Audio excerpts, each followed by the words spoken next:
প্রিয় শ্রোতাবৃন্দ, আপনাদের সবাইকে শুভেচ্ছা। আজকে ইসিজির উপর আমি কয়েকটা কথা বলবো। অনেকের ধারণা ইসিজি স্বাভাবিক মানেই কোনো হৃদরোগ নেই, অর্থাৎ হার্টের কোনো রোগ নেই। কিন্তু দেখা যায় ইসিজি স্বাভাবিক হলেও তার হৃদরোগ আছে বা হৃদরোগ হওয়ার সম্ভাবনা আছে। ইসিজি মানেই কিন্তু ইলেকট্রোকার্ডিওগ্রাম, এটা হৃৎপিণ্ডের একটা পরীক্ষা। প্রথম হচ্ছে যে ইসিজিটা কি। হৃৎপিণ্ডের দেখা যায় যে হৃদস্পন্দন যে ঘটে এটা একটা ইলেকট্রিক সার্কিটের মাধ্যমে। হার্টের একটা ইলেকট্রিক সার্কিট আছে, এই ইলেকট্রিক সার্কিটের কারণে হার্টের স্পন্দন হয়। এই স্পন্দন কখনো সংকুচন কখনো প্রসারণ। এই সংকুচন প্রসারণটা একটা নিয়ম মাফিক চলে। ইসিজির মাধ্যমেই এই স্পন্দনের হার বা রেট আমরা বলি, তার রিদম বা ছন্দ, তার ভলিউম এবং হার্টের সংকুচন প্রসারণ বা হার্টে কতটুকু আকার আছে সেইগুলি দেখতে পারি। আবার এর মাধ্যমেই আমরা হার্টে কোনো রোগ আছে কিনা অথবা হার্টে কোনো ব্লক আছে কিনা সেগুলি আমরা নির্ণয় করতে পারি। ইসিজি করলে আমরা যে গ্রাফিক্যাল চিত্রটা পাই সেটা যে যন্ত্রের মাধ্যমে আমরা প্রকাশ করি সেটার নামই ইসিজি। কখনো কখনো দেখা যায় যে রোগীর হার্ট অ্যাটাক আছে অথবা অন্যান্য রোগ আছে, হৃদরোগ, দেখা যায় যে ইসিজি প্রায় 50% ক্ষেত্রে ইসিজি নর্মাল থাকে। তখন কি কোনো হৃদরোগ নেই?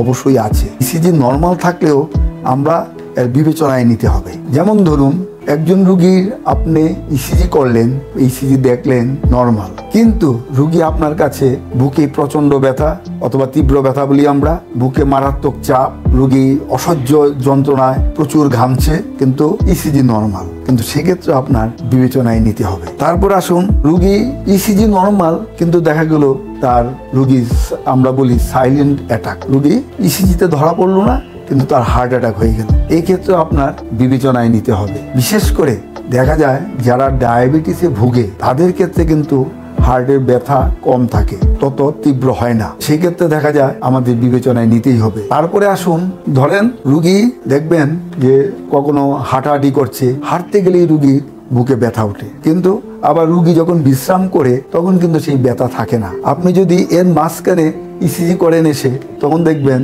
ইসিজি নর্মাল, কিন্তু আসলে সে হৃদরোগে ভুগছে। কিছু কিছু আছে এরিথমিয়া বলি, অর্থাৎ হার্টের ছন্দপতন। যে আপনারা দেখবেন আমরা কিন্তু অনেক সময় বলি রোগীর পালস দেখে যে তার ড্রপ বিট পড়ছে, তখন কিন্তু আমরা অনেক সময় দেখি ইসিজি করলাম নর্মাল, কিন্তু আসলেই রোগী হৃদরোগে ভুগছে, কারণ যেহেতু তার হৃৎপিণ্ডের যে গতি হার অনিয়মিত। তারপর কিছু কিছু রোগ আছে যেমন আমরা কিন্তু বলি কার্ডিওমায়োপ্যাথি, এই রোগে ছন্দপতনও ঘটে। যদি আমরা ইসিজি করি কিন্তু তার দেখা যায় আমরা কিছুই পাই না, নর্মালি থাকে ম্যাক্সিমাম ক্ষেত্রে, তখন কিন্তু আমরা অবহেলা করা উচিত নয়। তারপর ধরুন যেমন গর্ভকালীন কখনো তাদের এই মায়োপ্যাথি, কার্ডিওমায়োপ্যাথি হতে পারে, তখন কিন্তু ইসিজি করলে নর্মালি ধরা পড়ে।